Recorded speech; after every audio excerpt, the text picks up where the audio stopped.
Numbers chapter 35, verse 9 through chapter 36, verse 13. And Yahweh spoke to Moshe, saying, Speak to the children of Israel, and say to them, When you pass over the Jordan into the land of Canaan, then you shall choose cities to be cities of refuge for you, that the manslayer who struck someone mistakenly shall flee there. And they shall be cities of refuge for you from the revenger, and the manslayer is not to die until he stands before the congregation for right ruling. And of the cities which you give, 6 are to be cities of refuge. Give 3 cities beyond the Jordan, and give 3 cities in the land of Canaan as cities of refuge. These 6 cities are for refuge for the children of Israel, and for the sojourner and for the settler in their midst, for anyone who mistakenly strikes someone to flee there. But if he has stricken him with an instrument of iron, so that he dies, he is a murderer. The murderer shall certainly be put to death. And if he has stricken him with a stone in the hand, by which one could die, and he does die, he is a murderer. The murderer shall certainly be put to death. Or if he has stricken him with a wooden instrument that could kill, and he does die, he is a murderer. The murderer shall certainly be put to death. The revenger of blood himself puts the murderer to death. When he meets him, he puts him to death.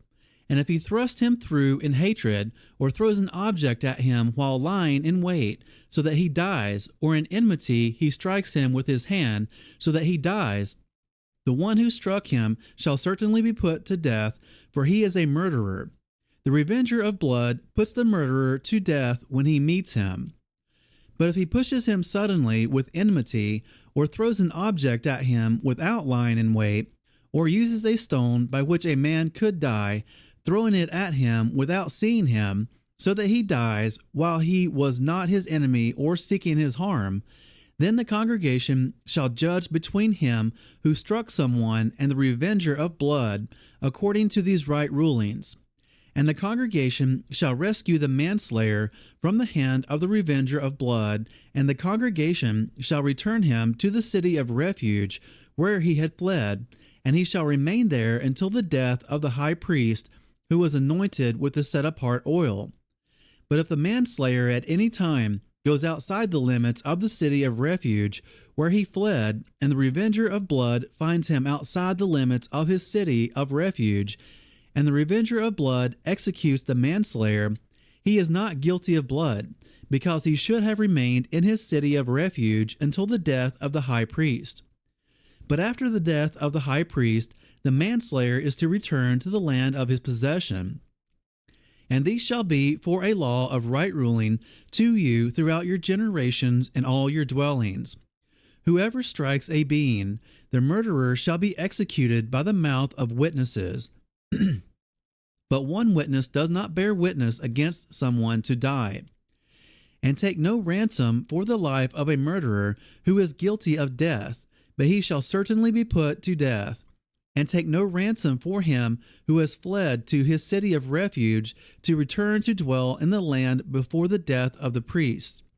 And do not profane the land where you are, for blood profanes the land, and the land is not pardoned for the blood that is shed on it, except by the blood of him who shed it.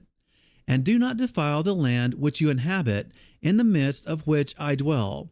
For I, Yahweh, am dwelling in the midst of the children of Israel.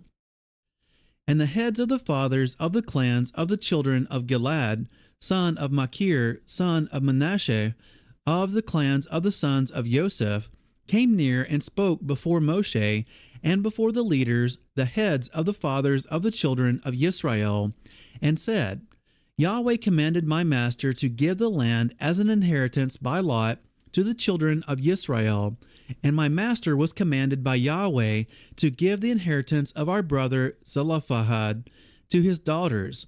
Now if they are married to any of the sons of the other tribes of the children of Israel, then their inheritance shall be taken from the inheritance of our fathers, and shall be added to the inheritance of the tribe into which they marry, and taken from the lot of our inheritance.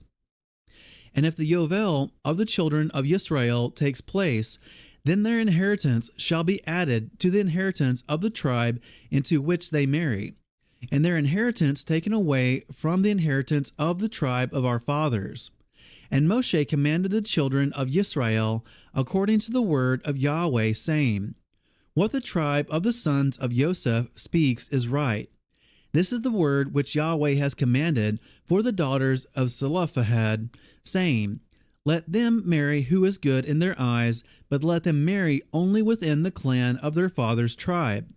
And the inheritance of the children of Israel is not to change hands from tribe to tribe, for every one of the children of Israel is to cling to the inheritance of the tribe of his fathers. And every daughter possessing an inheritance in any tribe of the children of Israel is to be the wife of one of the clan of her father's tribe, so that the children of Israel possess each the inheritance of his fathers. Thus the inheritance is not to change hands from one tribe to another, but every tribe of the children of Israel is to cling to its own inheritance. As Yahuweh commanded Moshe, so did the daughters of Zelophehad from Mahlah, Tirzah, and Hoglah, and Milcah, and Noah, the daughters of Zelophehad, were married to the sons of their father's brothers. And they were married into the clans of the children of Manasseh, the son of Joseph, and their inheritance remained in the tribe of their father's clan. These are the commands and the right rulings which Yahuweh commanded the children of Israel by the hand of Moshe in the desert plains of Moab by the Yarden of Jericho.